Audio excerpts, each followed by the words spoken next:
शशिशेखराय नमः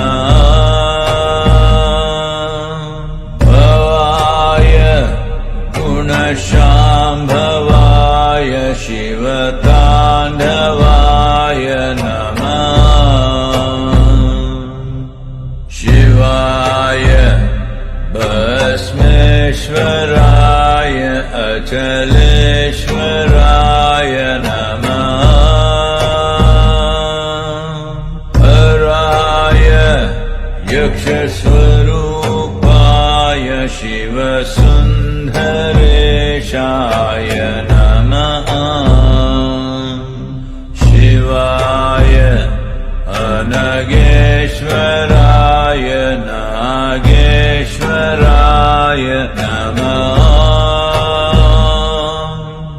शङ्कराय भूतेश्वराय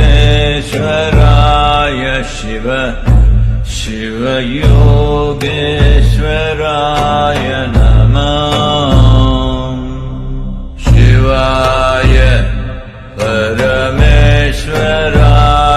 शशिशेखराय नमः